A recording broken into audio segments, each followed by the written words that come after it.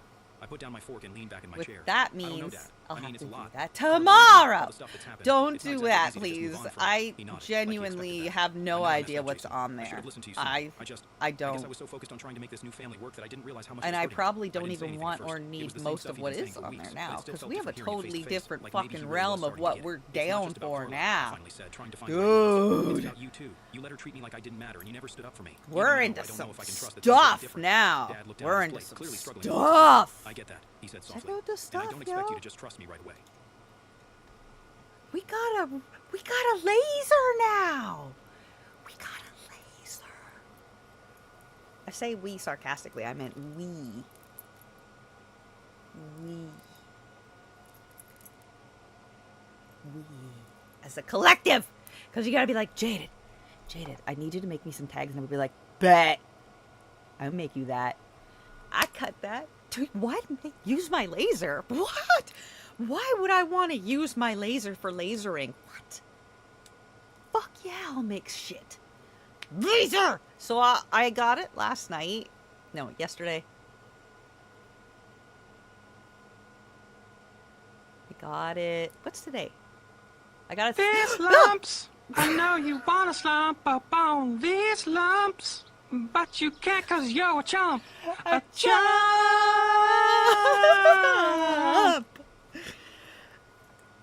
Sunday. I got it Sunday, I think it was. And I started a fire. Or it might have been yesterday, last night. I started a fire. I've been cutting like all evening.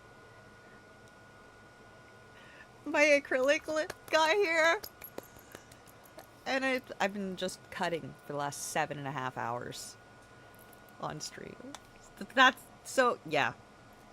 So I have had it since yesterday, and I only had one piece of, like, plywood stuff, beechwood, you know, craft wood. I only had one piece. It was just a little, like, 8x8 beechwood, and I put it in there, and I did 7 of them, and normally I know better than to keep going, because you need to take breaks in between your projects, especially when doing wood things, because otherwise it'll burn. It burned. There was one that was way too high detailed, and it burned. I'm gonna do it in black acrylic, though, because it's fucking pretty.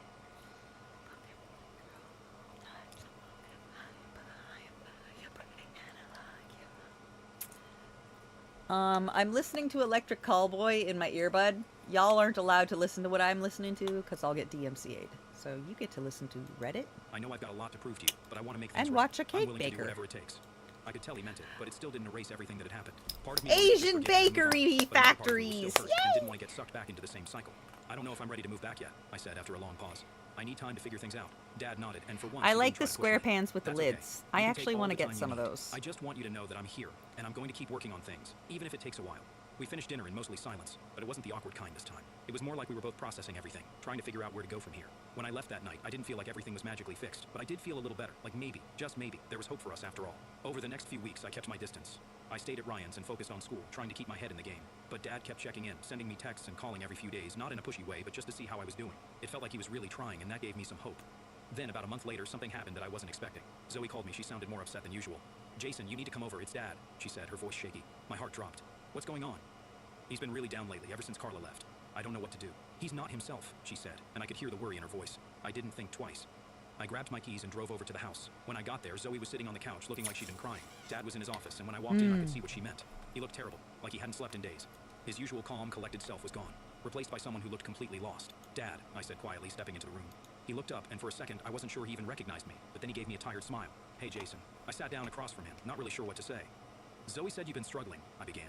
He sighed, rubbed his face. Yeah, I guess I have been. It's just everything, Carla leaving, the stuff with you. I'm trying, Jason, I really am, but I feel like I failed at everything. Hearing him say that hit me hard. I'd been so focused on my own anger and hurt that I hadn't really thought about how much this was affecting him. He'd lost a lot too, his wife, his relationship with me. It wasn't just about me anymore. You haven't failed, Dad, I said, my voice softer than I expected. You're still here. You're still trying. That's what matters. He looked up at me, and for the first time in a long time, I saw a glimmer of hope in his eyes. You really think so? Yeah, I said, nodding. We're both still figuring it out, but we can do this, or we'll get through it. And for the first time in what felt like forever, I actually believed it. We weren't there yet, but we were on the right path, and that was enough for now. Skincare can start in the laundry room. All Free Clear is the What? #1 brand of laundry detergent. Shut the hell up. Just for sensitive skin.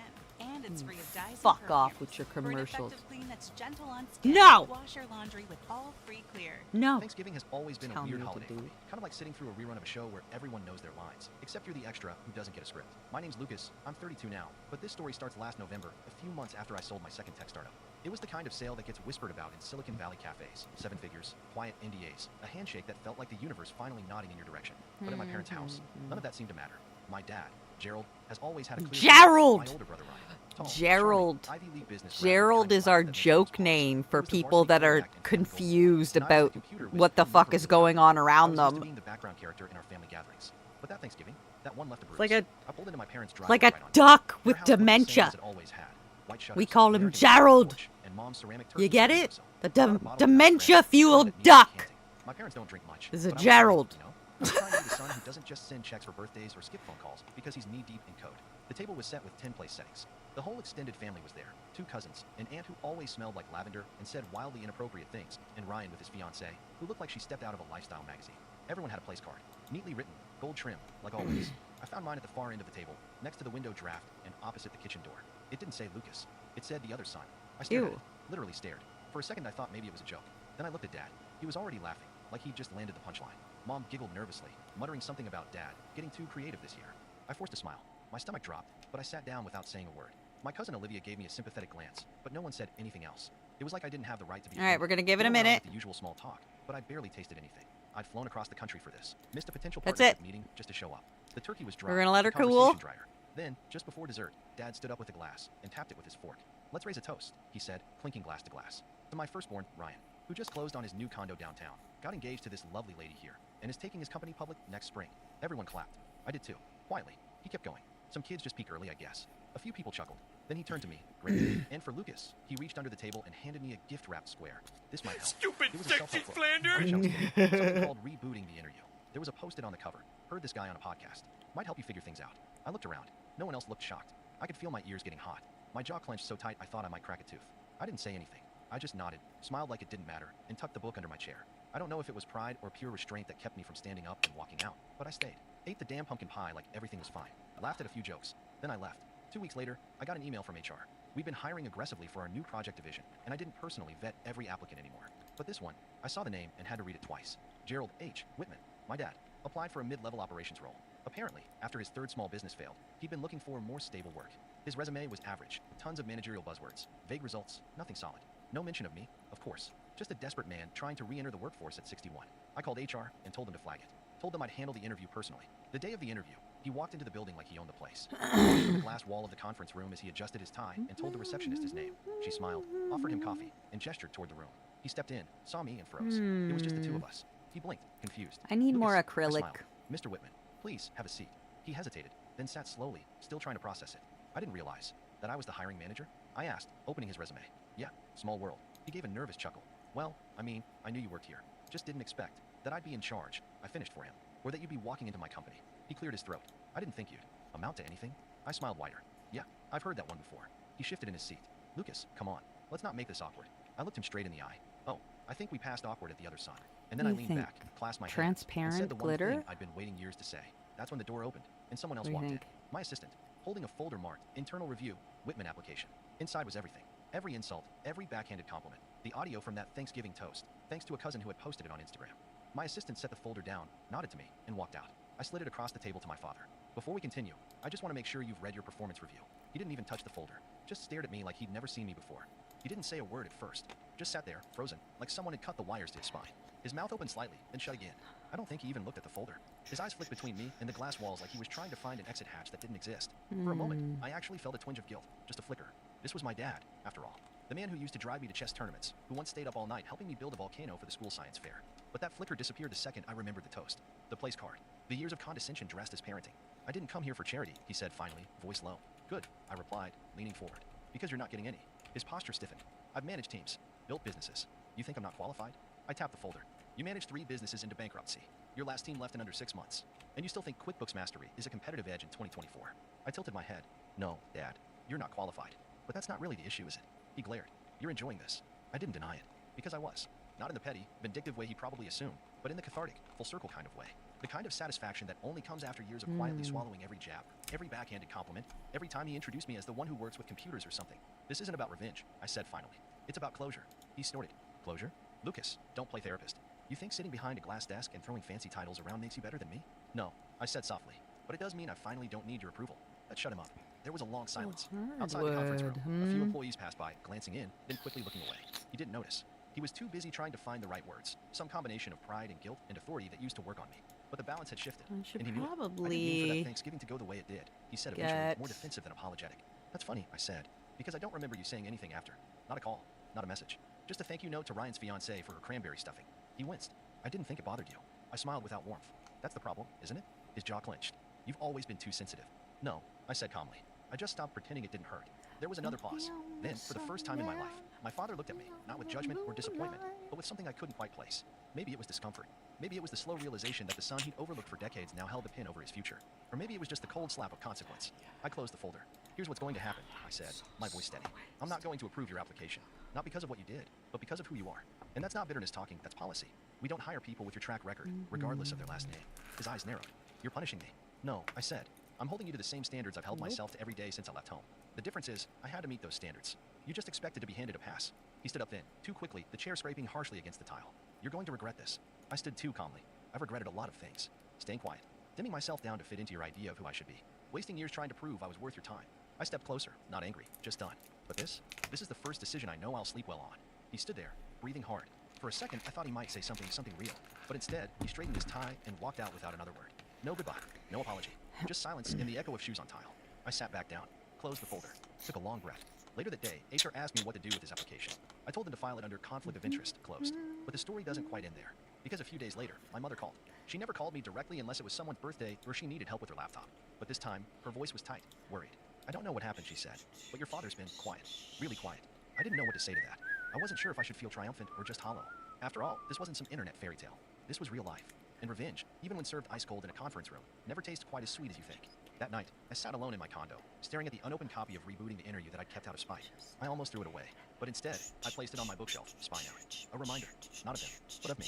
Because no matter how the rest of the family wanted to frame it, no matter how many toasts or labels they threw around, that Thanksgiving marked something permanent. I wasn't the other son anymore. And no one would ever forget it again. The fallout came slowly, like dust settling after a storm.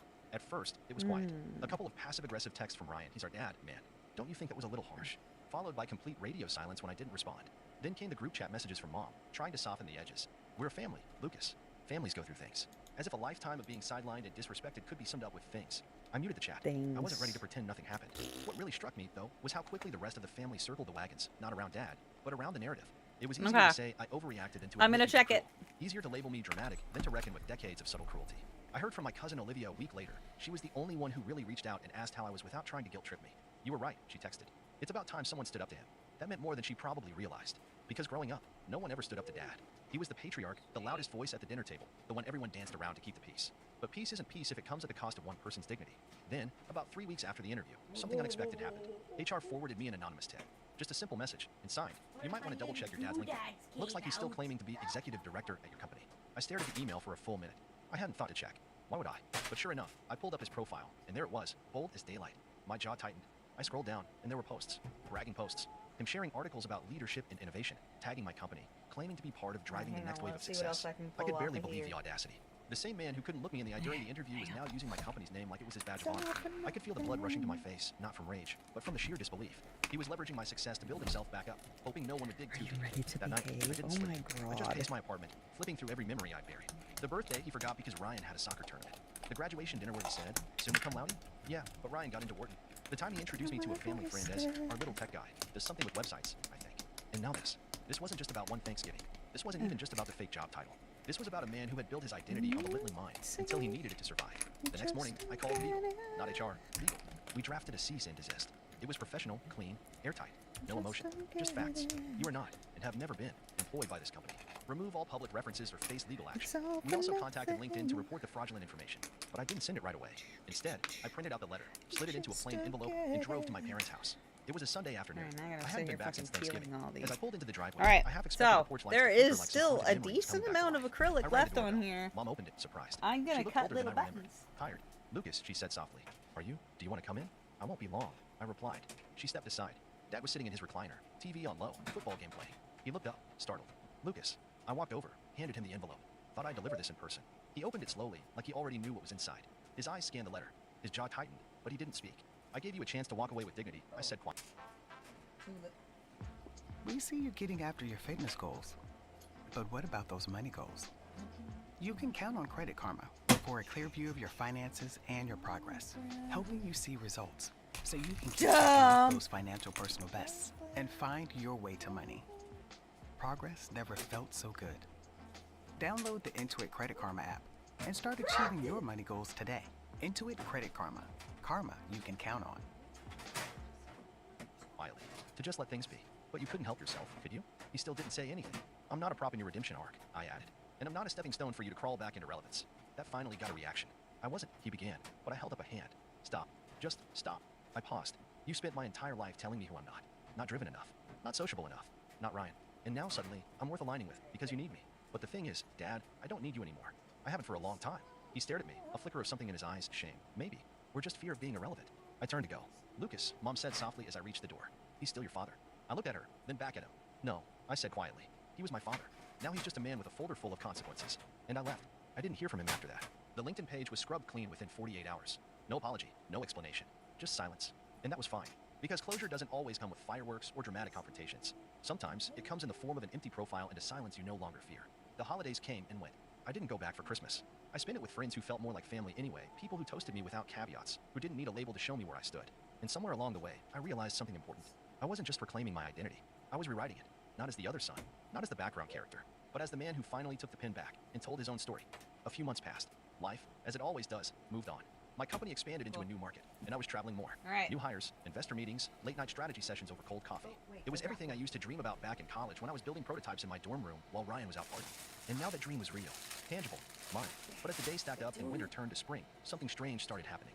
I expected silence from my parents, sure, but what I didn't expect was how light I felt.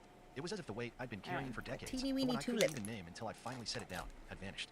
No more trying to impress a man who never clapped when I won, only when Ryan did. No more family dinners that felt like job interviews I was always failing. No more chasing the approval of someone who thought I was only useful when I could be used. I made wasn't so angry much anymore. crap. Not exactly.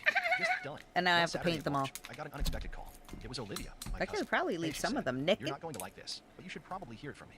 My stomach dropped slightly. What's going on? They're throwing Dad a retirement party. Your dad. Big backyard thing. Balloons, banners, the whole deal. Ryan's flying in with Amanda. And they've been telling everyone you're coming. I blinked. I never said I was. I know. But your mom's been telling people you'll make an appearance. Like it's some kind of family reunion. Everyone's acting like nothing happened. There it was again. The rewrite. The selective memory. The reshaping of events so the narrative made sense for them.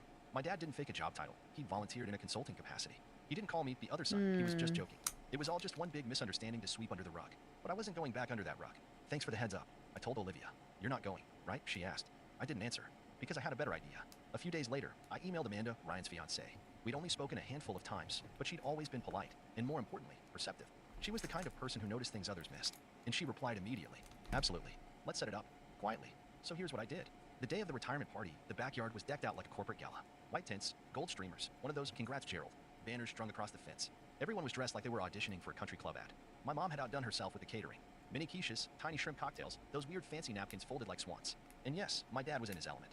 Standing tall in the center of it all, glass of sparkling cider in hand, telling old stories to people who nodded like they hadn't heard them 100 times before. I waited whacked until the toast. camera. Ryan stood up first, tapped his glass, and began the speech. Polished, rehearsed, the kind of speech you give a man like our father. He talked about a lifetime of leadership, setting the bar, and raising sons who reflect his values. I nearly choked. Then, like clockwork, my dad raised his glass. The family, he said, and a legacy, especially to my boys, Ryan. And he paused just long enough for that tension to return. Lucas, he said, as if it was an afterthought or a concession. Even though he couldn't make it today, we're proud of him, wherever he is. The crowd clapped. The music resumed. And that's when the screen turned on. There was a portable projector set up on the lawn for a planned slideshow, photos from Dad's career, nostalgic moments, stuff like that.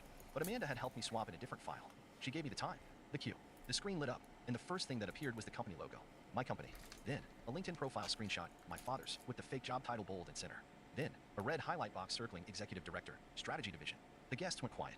Another slide. The cease and desist letter. His full name. Company header. Legal watermark. Statement of misrepresentation.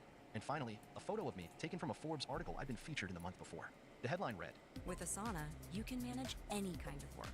I don't think that's what the headline read, but nice try.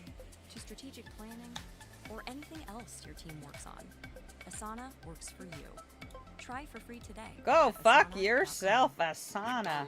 Not McDonald's! 6 collectibles and your choice of a Big Mac or 10-piece McNuggets with Zero. nether flame sauce. Zero. Now available with a Zero. Minecraft movie meal. Zero. Participating McDonald's for a limited time for Minecraft Zero. movie in theaters. This founder said no to a toxic past and built a tech empire on his own terms. The last slide?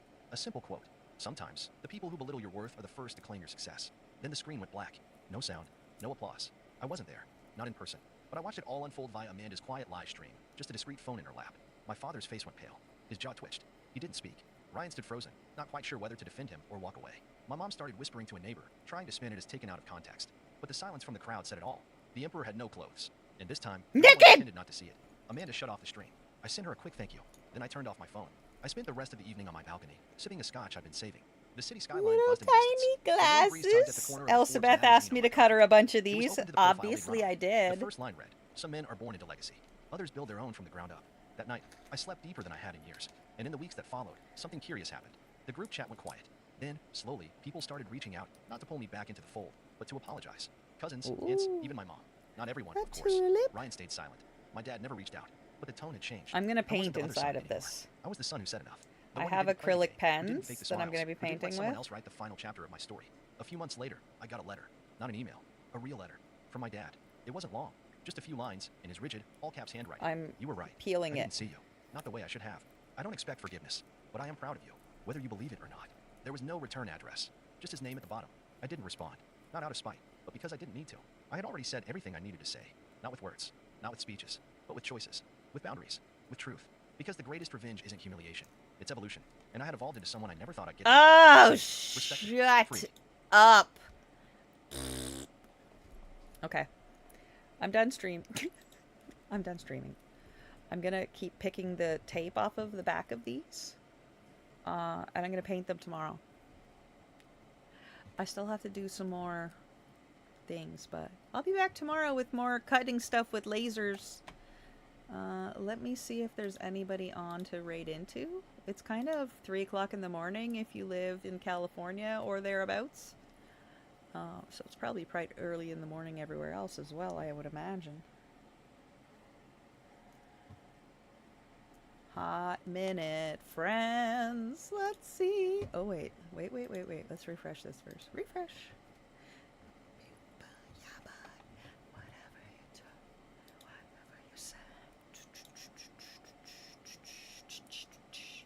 There are people. Ducky's on. Scooby's on. Kibbles just came on. Yeah, I always want to watch Palia, Kingdom Come, or Minecraft. I mean, I was doing a bunch of random crafting. I don't know what y'all want to watch. You want to just go watch your own shit? That's fine, too. We're gonna raid into Ducky. 10 days till her birthday. As a fellow party bitch coming up on a birthday soon, obviously we're gonna share our love with Ducky girl. But that's it for me for tonight, this morning, whatever. I haven't gone to bed yet. I was cutting stuff with my laser. And tomorrow I'm getting more more acrylic. And I will be cutting a whole buttload more stuff while I do games and other things and whatever the hell I feel like. So yeah, that's it for now. Thanks for stopping by. Appreciate you being here. Don't forget to check out social medias for updates and whatnots. And I'll see yous in a few hours. Bye, love you, bye!